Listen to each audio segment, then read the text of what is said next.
tunasoma Mwanzo 14:17 mpaka 22. Abraham aliporudi kutoka kumpiga Kedorlaoma na wale wafalme waliokuwa pamoja naye, mfalme wa Sodoma akatoka mlaki katika bonde la Shao, nalo ni bonde la mfalme. Na Melkizedeki mfalme wa Salemu akaleta mkate na divai, naye alikuwa pia ni kuhani wa Mungu aliye juu sana, muumba mbingu na nchi. Ahimidiwe Mungu aliye juu sana, alianza kusema hivyo, aliyewatia adui zako mkononi mwako. Abraham akampa fungu la 10 la vitu vyote.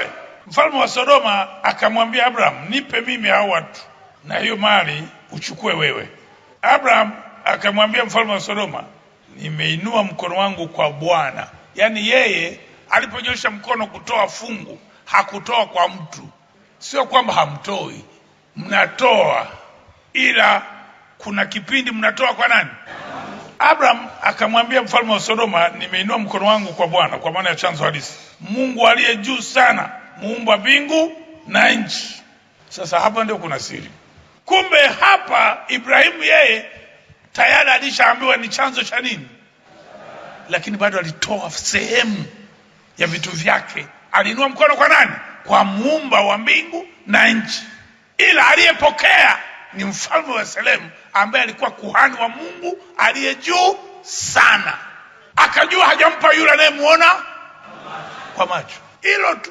Lakini pointi kubwa, wakati anatoa matunda hajafikisha hivyo vitu wapi? Nyumbani.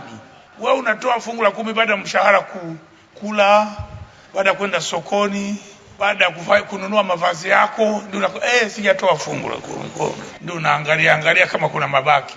Yeye alitoa kabla havijafika kwake. Kwa sababu hiyo ndio kanuni. Kwa sababu kanuni ya fungu lazima alaya angamie. Mbona sasa hatubadiliki biashara zetu, tunampa nani? Hebu ngojeni muangalie kilichotokea hapa.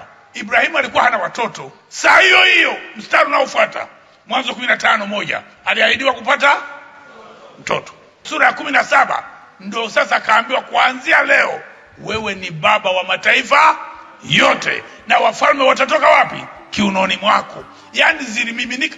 Akasema, mimi naingia agano na wewe, wewe na watoto wako na wajukuu wako na vitukuu vyako na wote watakaofuata. Kwa sababu ya nini? La vitu vyote kabla havijafika wapi? Nyumbani. Yani ile heshima ya kumtanguliza yeye. Kanuni. Naleta kwa shukrani, naleta kwa